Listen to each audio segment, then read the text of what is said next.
Okay, and hello and welcome, and my name is Martin, and today what we're going to be doing is we're going to be using geometry shapes, and we're going to be using those to create an interior space, and then we're going to be using them again to poke holes in that interior space for windows, for doors, and for a hole in the ceiling to be able to get some stairs through. Alright, so first thing that I want to do is looking at my work area, I want to actually make another copy of this, so I'm going to hit Control-C, Control-V, drag that back there, and I'm actually going to move that against the back wall. And if I really want to be tidy about it, I'll just clean it up so it's nice and neat.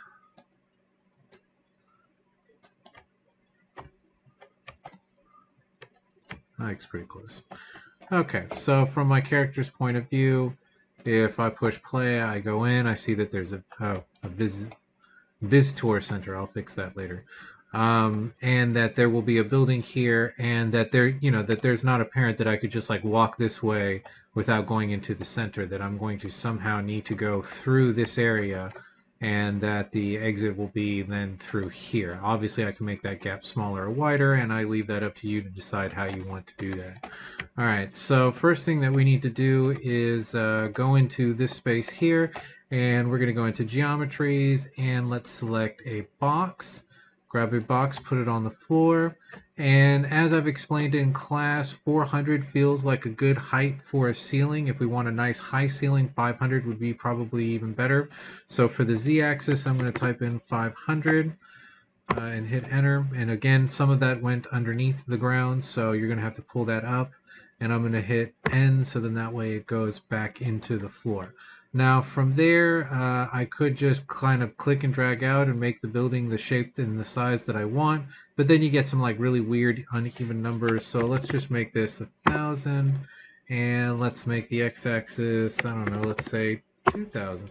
That's kind of a lot, that's kind of big. Let's make this 1,500. Okay, and what I'm going to do is I'm going to actually position the exit of the house back here so that you actually have to go through the house if you want to proceed through to the level, right? So there will be no way to get through the house or get past it unless you actually get through. Okay, now you can be creative with this. Obviously I want you to be creative with this, so if you find something else, or if you find a different way to do that, but definitely that we want some type of a building that is at least 1,000 by 1,000 by 500. So again, if I push play and I come in and I look at the building, that building is plenty tall at 500.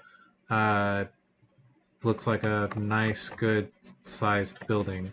If that felt too tall, we could grab the building and let's say make it 400, but since it's actually the size of the wall, I like this and I'm going to keep it, so I'm going to leave it at that. Now, right now, if I was to zoom into the interior space of this, you will see that I can actually see right through the box. Now, the reason why this is happening is because the geometry right now is set up like if it was 6 individual panes.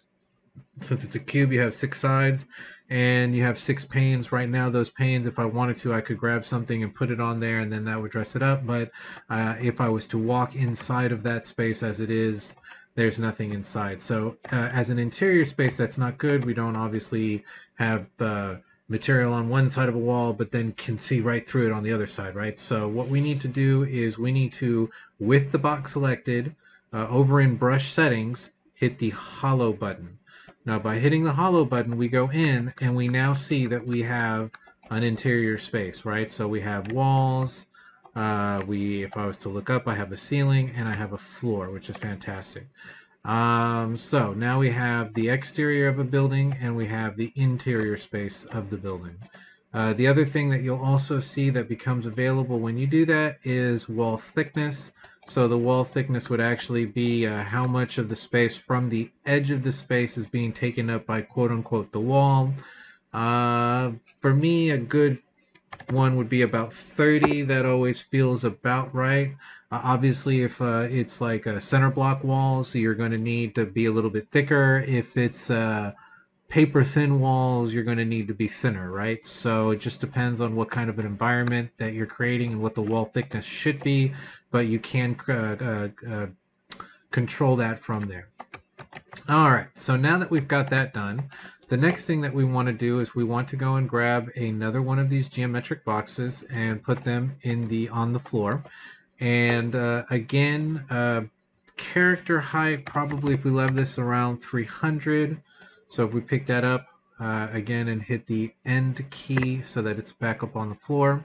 The width is probably fine, and let's take, because we really don't need the door to be like super thick, so let's just let's change that to a much thinner door, and that probably left it, that changed scale, so let me not change scale. Let me just go to the x-axis and change this, let's say, to about 50. I already know that the wall thickness is 30, so I know that the door, the hole that I'm making is going to be wide enough to be able to be seen through both sides, right? So now if I was to move this into the area that I want the door to actually be in, let's do this, let's move that. And what I want to see is I want to see a little bit of that protruding from one side and a little bit of that protruding from the other side. So let's say with this I want it in the middle, so I can count the squares. 1, 2, 3, 4, 1, 2, 3, 4. So the middle would be about right here. 1, 2, 3, 4. 1, 2, 3, 4. That's pretty close. Okay, so now that I have the the thinner geometry, or the door shaped geometry there, what I want to do is hit the underneath brush settings. I want to go from additive to subtractive. Now in doing this, what's happened is that you get a little bit of overlap. Remember that there is wall thickness. What you're actually seeing there is the 10 or the 30 that we left from the other. So what I'm going to actually do is grab the building, and I'm going to move the building down just a little bit, and let's move it down to, let's say, 400. And that now I think has put it just a little bit too far down. It's even width, and what's happening now is that we're not seeing the interior floor, we're seeing the exterior floor. So instead of 400, let's make it at 401, and let's see if we get our floor back. Let's make sure that we actually have the building, and let me raise this up enough to where I see the interior floor. So then that way, if I want the floor inside to be different than the floor outside, I'm now able to do that, right? So if I push play, one of the things that I want to do is, with the door size, is obviously make sure that my character can walk through, and that any character that needs to go through that door can go through that door. Now, right off the bat, the door feels a little bit tall.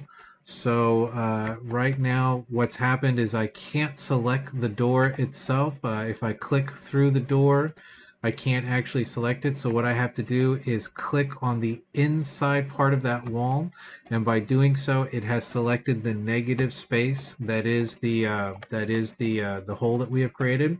And from there, I can then I said that the size of it was too tall. So let's make this, let's make the Z, I don't know, let's say 250. Okay. Again, let's make sure that some of that hasn't gone through the floor. Let's hit the end. Ooh, that didn't work out really well, so let's just do it that way.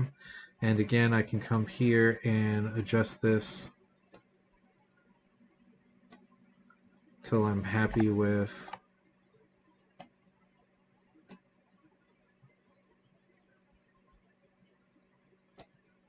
a little bit too much. So I'm just going to type in the number, and there it is. Okay, so now let's push play, and let's see if that door is too short. Nope, I was able to get through pretty good, and I didn't feel like I was too short getting through that door. It felt pretty comfortable getting through there. Okay, so I can go in sideways if I was like doing like a backwards, kind of flip through the door. I could, go through the edge of it. And the door feels pretty comfortable. Okay, so now that we have the door, let's go ahead and let's add a window.